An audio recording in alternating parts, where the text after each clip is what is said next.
नमस्कार साथियों, मैं आपका दोस्त अमित मिश्रा स्वागत करता हूं आप सभी का आपके अपने YouTube channel success Mantra by Amit Mishra पर।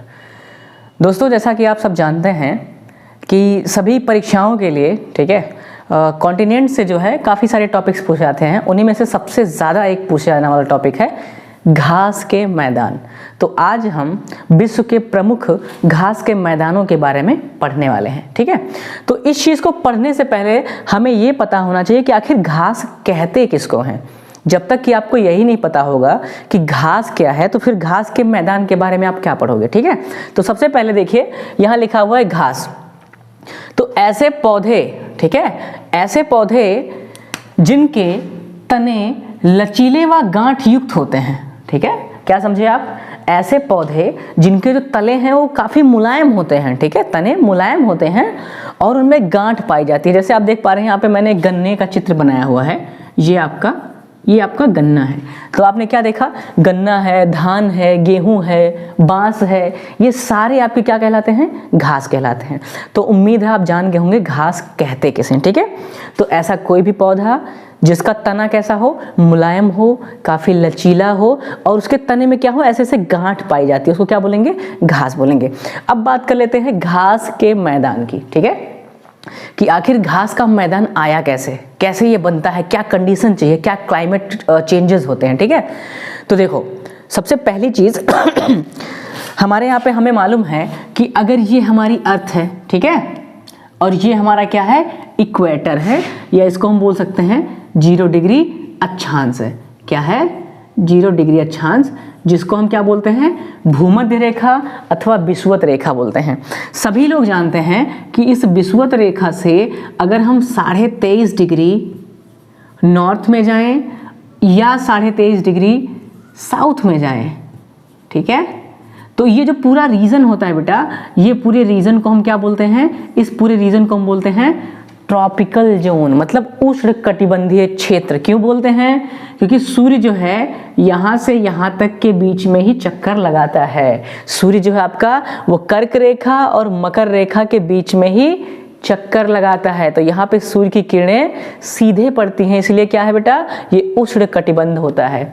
अब जरा देखिए, आप सबने पढ़ा होगा कि उष्ण कटिबंध में वन पाए जाते हैं। वन क्यों पाए जाते हैं? क्योंकि यहाँ पे वर्षा ज़्यादा होती है। ठीक है, तो यहाँ पे बड़े बड़े वर्षा वन पाए जाते हैं। तो सर ये कैसे हुआ कि घास के मैदान तब कहाँ पाएंगे?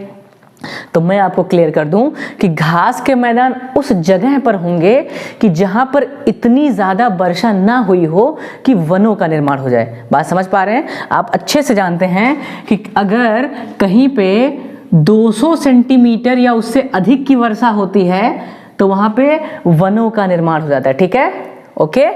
और अगर कहीं पे 20 सेंटीमीटर से कम वर्षा हो जाती है तो वहां पे क्या बन जाता है? रेगिस्तान बन जाता है। जैसे आपको देख रहा होगा कि भारत और पाकिस्तान में थार मरुस्थल है, गोबी मरुस्थल चाइना में है, ठीक है, सहारा मरुस्थल अफ्रीका में है। तो कुल मिला के घास के मैदान के लिए ऐसी कंडीशन चाहिए कि जहां पर 200 सेंटीमीटर से कम और 20 सेंटीमीटर से ज़्यादा वर्षा होती है। समझ गए?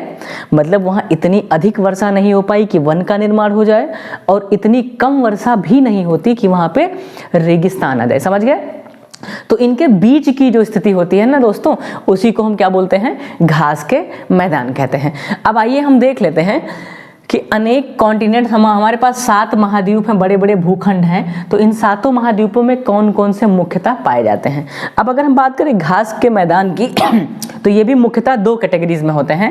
पहली कैटेगरी जो आपकी है, अगर मैं यहाँ पे लिख दूँ ऐसे, तो यहाँ पे मैं लिख रहा हूँ जो घास के आपके मैदान होते हैं वो मेनली आपके 2 कैटेगरीज में पाए जाते हैं।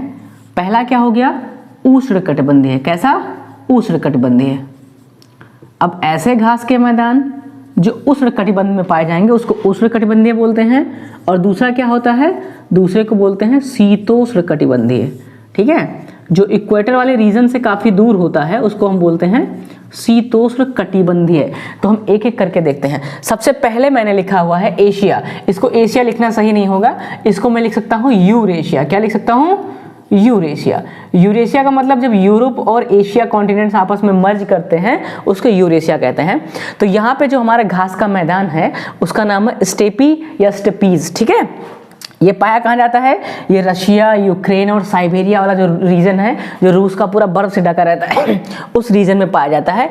और ये किस प्रकार का है? ये शीतोष्ण कटिबंध वाला आपका घास का मैदान है। तो समझ में आया कि स्टेपीज कहाँ पे पाया जाएगा? यूरेशिया में। ऐसे रखना है, स्टेपीज यूरेशिया।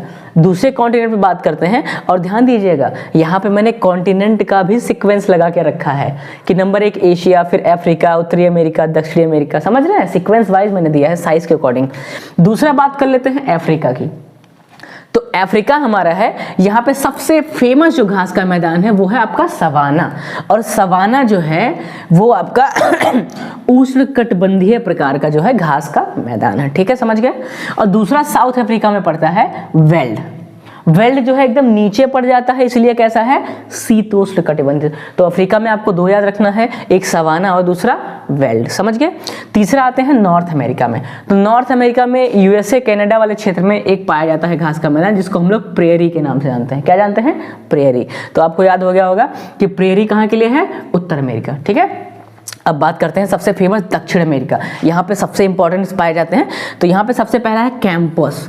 कैंपोस जो है आपका ये ब्राज़ील वाले रीजन में पाया जाता है, ठीक है। कैंपोस जो है ये ब्राज़ील वाले रीजन में पाया जाता है, माफ कीजिएगा।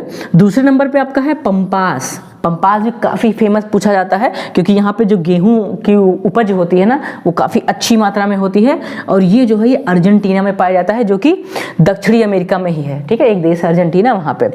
और लानोस जो है ये भी दक्षिण अमेरिका कॉन्टिनेंट में ही कोलंबिया और वेनेजुएला इन दोनों देशों में मिला के पाया जाता है लानोस। तो हमें याद करना है दक्षिणी अमेरिका में कौन कौन सा?